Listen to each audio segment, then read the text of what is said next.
सदगुरु कबीर साहब ने कहा है,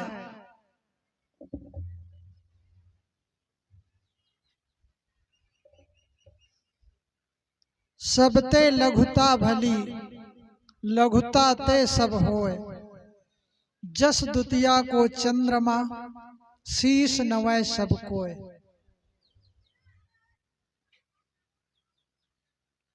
सबसे उत्तम बात है लघुता, विनम्रता, कोमलता। कैसे? सदगुरु उदाहरण देते हैं, जैसे दुतिया की चंद्रमा को हर कोई शीश नवाते हैं। हिंदू लोग तो नवाते ही हैं, मुसलमान लोग तो जानते ही आप लोग, वो लोग चंद्रमा का दर्शन करेंगे तभी उनका त्योहार व्रत का दिन तय होता है। तो हर आदमी द्वितीया की चंद्रमा को शीश झुकाते हैं। क्यों? बात है क्यों झुकाते हैं? द्वितीया की चंद्रमा में कोई खासियत है क्या? इतना छोटा सा प्रकाश भी नहीं, उजाला नहीं, चमक उतना ज्यादा चमक भी नहीं, फिर भी द्वितीया की चंद्रमा को क्यों शीश झुकाते हैं भाई? द्वितीया की चंद्रमा को इसलिए शीश झुकाते हैं कि वो विनम्र है। विनम्रता झुकने का प्रतीक है। कितना झुका हुआ रहता है चंद्रमा। दूसरी बात, उन द्वितीया की चंद्रमा में निरंतर बढ़ने की प्रक्रिया होती है। वह तृतीया, चतुर्थी, पंचमी, षष्ठी, सप्तमी, जितना दिन बीतता जाता है वह उतना रोज रोज उनका प्रकाश बढ़ता जाता है। ठीक इसके विपरीत पूर्णिमा की चंद्रमा, पूर्णिमा के बाद से वह घटता जाता है, घटता जाता है, उनका क्षरण होता है। इसलिए द्वितीया की चंद्रमा को लोग शीश झुकाते हैं, प्रणाम करते हैं। तो साहब कहते हैं कि केवल विनम्रता के कारण, साहब कहते हैं सबते लघुता भली, लघुता ते सब होए। जस द्वितीया को चंद्रमा, शीश नवै सब कोय। सद्गुणों में एक सद्गुण है विनम्रता। जो आदमी में सद्गुण आ जाता है, सदाचार आ जाता है, वो आदमी सबके गले का हार बन जाता है। वही आदमी कुछ करता है जो झुकता है। झुकने वाला आदमी ही महान होता है। किसी ने कहा है, झुकता वही है जिसमें जान होती है। झुकता वही है जिसमें जान होती है। अकड़ना तो मुर्दे की पहचान होती है। जो आदमी झुकता है वही सफल होता है, और जो आदमी कभी झुकता नहीं है, अकड़ता है, उसकी गति कैसे होती है आप जान सकते हैं। रावण कहते थे मैं टूट सकता हूं। रावण क्या कहा? मैं टूट सकता हूं पर झुक नहीं सकता। और टूटा और उसका विनाश ही हुआ। सज्जनों, यही कारण है कि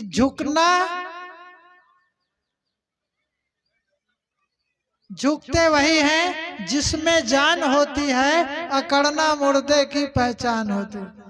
देखिए भाई, व्यवस्थापक निवेदन कर रहे हैं कुछ देर आप आगे बढ़ जाएं कुछ लोग, क्योंकि सड़क पर नवयुवक बंधु, कुछ बूढ़े बुजुर्ग लोग खड़े हैं, इसलिए जगह बनाना उनका कर्तव्य है।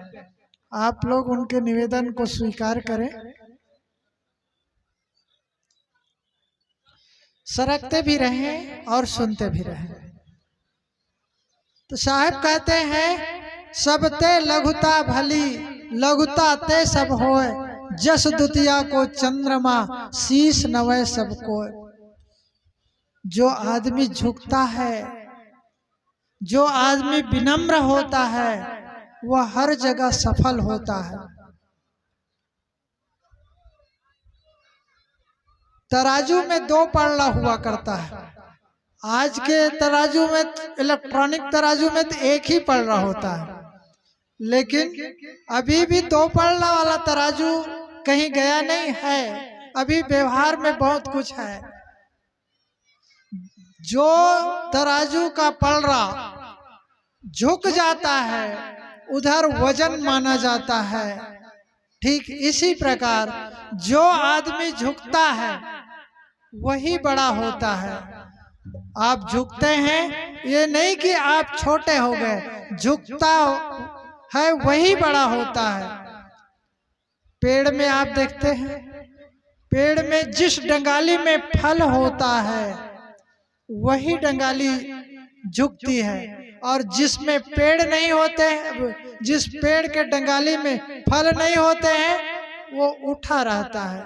कहने का मेरा तात्पर्य यह कि जो झुकता है वह वजनदार होता है। जिसमें सद्गुण और सदाचार होता है वही महान होता है। किसी ने कहा है, सब लोग जानते हैं इसे, विद्या ददाति विनियम। विद्या विनम्रता को प्रदान करती है। हमारे पास विद्या है, इसका मतलब हमारे अंदर विनम्रता आनी चाहिए। यदि आपके अंदर विनम्रता नहीं है तो आपके अंदर कुछ भी नहीं है। जो आदमी विनम्र होता है ना, उसका नाम हर जगह फैल जाता है। आप उदाहरण याद करें,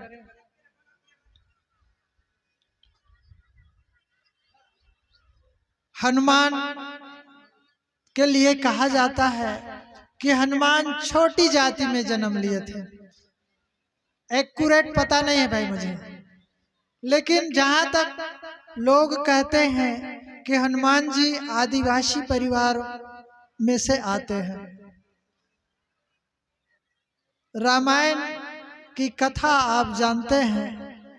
यदि पढ़ते हैं, सोचते हैं, विचारते हैं, तो हनुमान ने महाराज राम की सहयोग जितना किया शायद किसी ने नहीं किया, और हनुमान जी के कारण ही महाराज राम का विजय भी हुआ। चाहे वो लंका में जाकर के माँ सीता का पता लगाना हो, या लक्ष्मण को जब शक्ति बाण लगी थी तब दवाई के नाम पर पूरा पहाड़ ही उठा लाया था उन्होंने। शकुनी वैद्य को उठा लाया था। कुल मिलाकर के जहां जहां राम की गाड़ी रुक जाती थी वहां हनुमान जी ही सेवा करते थे। खैर ये बात छोड़े, लेकिन बात यहाँ पर मैं ये कहना चाहता हूं कि जब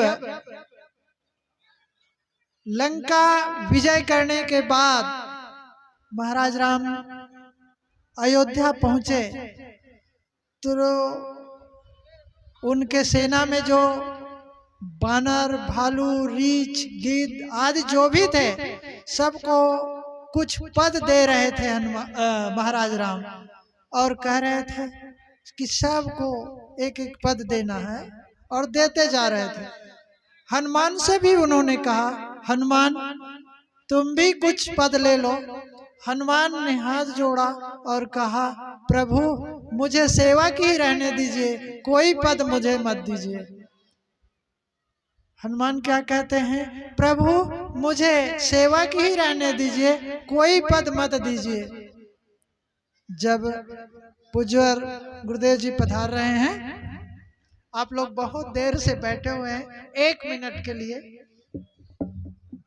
बोलिए सतगुरुदेव की। सभी लोग खड़े हुए हैं, आप लोग थोड़ा थोड़ा आगे बढ़कर के बैठ जाएं जिनके सामने जगह हो।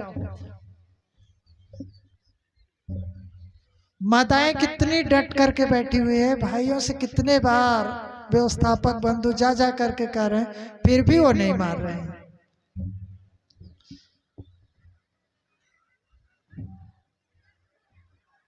तत्काल बैठ जाए। माताएं भाई सभी लोगों से विनम्र निवेदन है कि बैठ जाएं।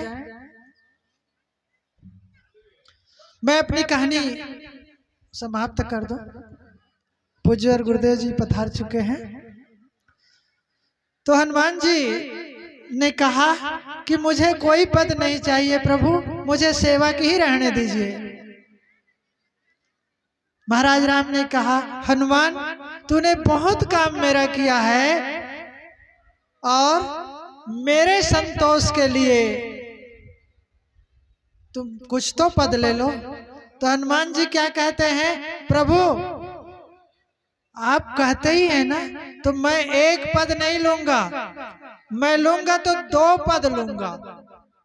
हनुमान क्या कहते हैं कि मैं एक पद नहीं लूंगा, 2 पद लूंगा। तो आप जानते हैं ना, जब चुनाव होने के बाद नेता लोग पद बांटते हैं, कोई गृह मंत्री, कोई शिक्षा मंत्री, कोई विदेश मंत्री, कोई पर्यटक मंत्री, तो सब बहुत सारे पद तो बढ़ चुके थे। हनुमान जी कहते मैं एक पद नहीं लूंगा, मैं 2 पद लूंगा, आप मुझे आज्ञा दें तो मैं मांगू। महाराज राम ने कहा, प्रभु महाराज राम ने कहा, हनुमान मैं वचनबद्ध हूं, प्रतिज्ञा करता हूं कि मैं तुमको जो 2 पद मांगोगे वही 2 पद दूंगा। महाराज राम के बातों को सुन करके हनुमान खड़े होते हैं और प्रभु श्री राम के दोनों पैर को पकड़ करके कहते हैं, प्रभु यही दोनों पद मुझे चाहिए।